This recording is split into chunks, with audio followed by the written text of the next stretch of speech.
বন্ধুরা, আমরা বাড়ির কাঁঠাল গাছে কাঁঠাল দেখো বেশ অনেকটা বড় হয়ে গেছে গা। এখন তরকারি খাওয়া যাবে। তো তরকারি তো এর আগে অনেকদিন খাইছি, আবার খামু। তো বিকাল বেলার থেকে কিন্তু আজকে ব্লগটা শুরু করতেছি। আজকে শাশুড়ি আর জেঠি শাশুড়িরে লইয়া সিরা যাইতেছি বাড়ির কাছে একটা পূজার মধ্যে। তো নিমন্ত্রণ দিয়ে গেছে। তো আমি তো জানি না, আমি আজকে বাড়িতে আইছি, আয়া শুনছি যে নিমন্ত্রণ দিয়ে গেছে। আর যেটি দেখো এদিকে আগে আগে যাইতেছে, আর রাস্তাটা না ক্ষেতের মধ্যে দিয়ে রাস্তাটা। তো যেটি আগে আগে গেছে, আমরা পেছন দিকে গেছি।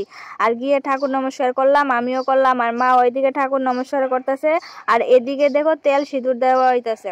তো তারার মান্যতা ছিল যে তারার কি জানি একটা প্রবলেম আছিল, এটা যদি ভালো হয়ে যায় তারা বিপদনাশিনী পূজা করব। তো তারা এই পূজাটা করছে।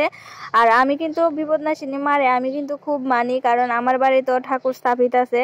আর মা দেখো ওইদিকে প্রসাদ খাইতে আইয়া বইছে, বইয়া বাবার বাড়ির কাছের মানুষ পাইছে। তো বাবার বাড়ির কাছের মানুষ পাইছে, তো মানে কি কত গল্প কত আড্ডা। আর আমি একলা একলা কেন বেচারির মতো বইয়া রয়েছি। তো তারা দিকে গল্প টল্প কইরা আইসিরা দুই জালে বইছে। তারা দুই জাল যে বইছে দেখো কি কেমন ভাবে বইছে। আর এদিকে দেখো আমরা প্রসাদ দিয়ে লাইতেছে। প্রথমে আমরা দিল খয়ের প্রসাদ, তারপরে দিল খিচুড়ি আর গেট আর পায়েস। কিন্তু প্রসাদটা কিন্তু খুবই স্বাদ হইছে। আর এদিকে দেখো আমরা প্রসাদ টসাদ লয়ে এসেছিলাম, যখন আমরা বাড়িতে আয়া পড়তেছি তখন আমি একটু রাস্তার সাইডে দিয়ে একটু ভিডিও করলাম। অনেকটাই কফি ক্ষেত আছে।